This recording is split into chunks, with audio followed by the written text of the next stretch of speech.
ឥឡូវយើងមកដល់ម៉ាឡាកាហើយយើងក៏នឹងដើរជុំវិញម៉ាឡាកាដែរ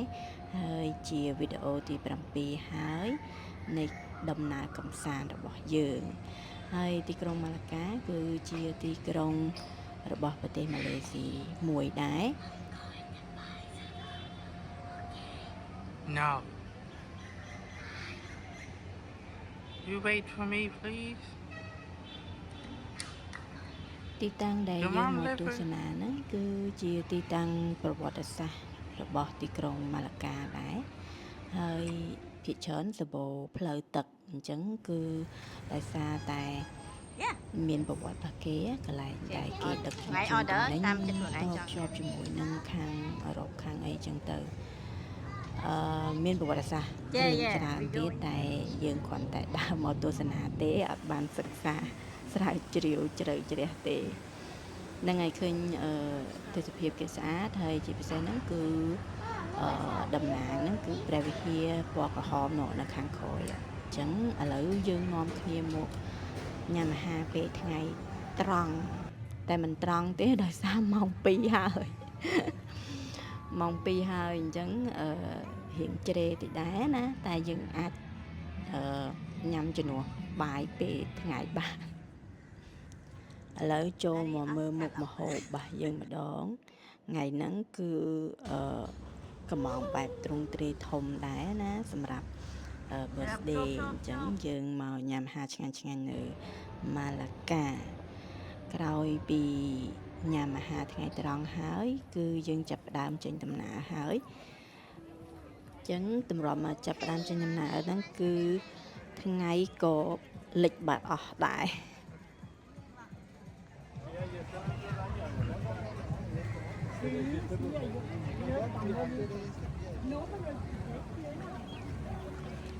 ចឹងទីតាំងហ្នឹងមិនមែនមានតែជនជាតិម៉ាឡេស៊ីទេគឺមានជនជាតិផ្សេងច្រើនទៀតមកទស្សនាដែរដោយសារជាតំបន់ទេសចរមួយជាតំបន់ប្រវត្តិសាស្ត្រមួយរបស់ទីក្រុងម៉ាឡាកាពេលយើងមកទស្សនាពេលល្ងាចអញ្ចឹងគឺអាកាសធាតុត្រជាក់ល្អអត់ក្តៅទេអញ្ចឹងយើងអាចអង្គុយលេងនៅសួនមើលអាគារផ្សេងបានប៉ុន្តែយើងអត់បានទៅមើលអាគារប្រវត្តិសាស្ត្រនៅខាងលើភ្នំទេអញ្ចឹងគេមានកូនភ្នំមួយដែរនៅខាងលើតែអញ្ចឹងយើងថ្ងៃហ្នឹងគឺយើងដើរតែនៅខាងក្រោមទេមើលសួនមើលគេលក់អីវ៉ាន់នៅតាមផ្លូវអីផ្សេងអញ្ចឹងឃើញមានក្មេងស្រីគាត់លេងវីយូឡុងអញ្ចឹងយើងក៏មាន gift សម្រាប់គាត់តិចតួចទៅដើម្បីលើកទឹកចិត្តឲ្យគាត់ខំប្រឹងតទៀតបន្ទាប់មកយើងក៏ធ្វើដំណើរទៅមុខទៀតតាមផ្លូវនេះហើយឃើញមានអ្នករត់អ្នកអីដោយសារពេលរសៀលអញ្ចឹងមានអ្នករត់ហាត់ប្រាណពេលរសៀលដែរហើយផ្លូវហ្នឹងគឺគេមានតាំងមានអីតុបតែងបែបវិធីបុណ្យមួយនៅម៉ាឡេស៊ីអញ្ចឹង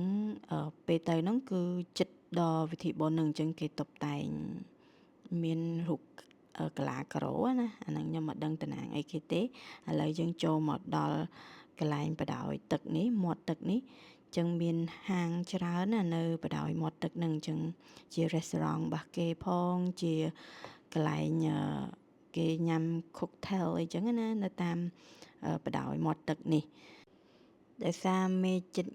ងងឹតហើយអញ្ចឹងក៏គេបើកភ្លើងខ្លះហើយដែរពេលល្ងាចហ្នឹងគឺឃើញមេឃរៀងក្រហមអញ្ចឹងយើងសង្ស័យភ្លៀងក្នុងចិត្តណាអញ្ចឹងចូលមកដល់ដំណើរបន្តទៀតគឺយើងមើលកន្លែងដូចជាទម្រង់កាភ្លើងទម្រង់អីចឹងដែលគេដាក់នៅតាមផ្លូវហ្នឹង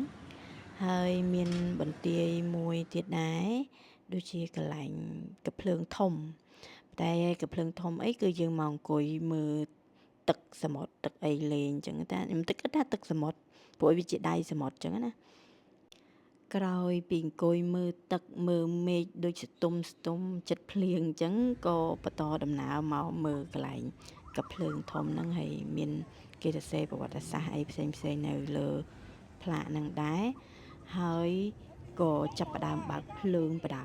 ដែរនៅតំបន់ហ្នឹងហើយមេឃក៏ចាប់ផ្ដើមភ្លៀងដែរតែអត់ចោលទេគឺយើងឡើងមកលើមកផ្លែតសិនមើលមានកាភ្លើងបានក្របដែរនៅខាងលើហ្នឹង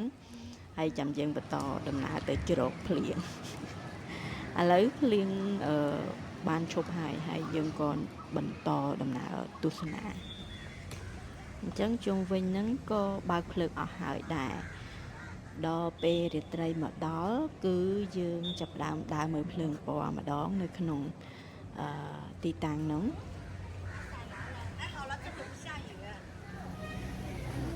មានជាការ selfie បន្តិចសិនជាមួយនឹងភ្លើងឥឡូវចូលមកដល់កន្លែង Walk Street ល្បីរបស់គេដែរនៅក្នុងម៉ាឡាកាហ្នឹងណាឥឡូវមើលអាគារគេបន្តិចទៅដោយសារឃើញមានភ្លើងច្រើនពេកញ៉ៃណៅ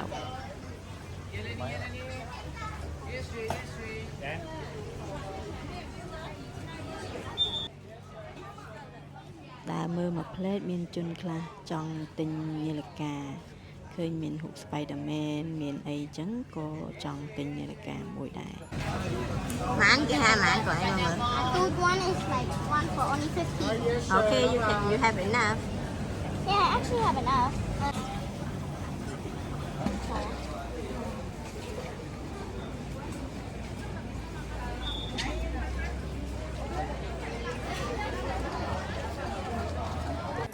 យប់រៀងច្រើនបន្តិចគឺមានភ្ញៀវទេសចរមកកាន់តែច្រើនហើយក៏អត់មានភ្លៀងទៀតដែរអញ្ចឹងមានភ្ញៀវគាត់ដើរមកមើលតាមផ្លូវនឹងច្រើនដោយសារផ្លូវនឹងដូច Walk Street អញ្ចឹងគឺគេមានលក់អាហារមានវត្ថុអនុស្សាវរីយ៍ឥឡូវដល់វគ្គឡារីគាត់ទិញផ្លែឈើស្រោបស្ករហ្នឹងហើយមានស្ករមានអីនៅក្នុងហ្នឹងអញ្ចឹងឥឡូវមានជាការរាប់លុយចឹងឲ្យលុយគេគ្រប់ហើយចឹងបានរបស់មកញ៉ាំហើយញ៉ាំអត់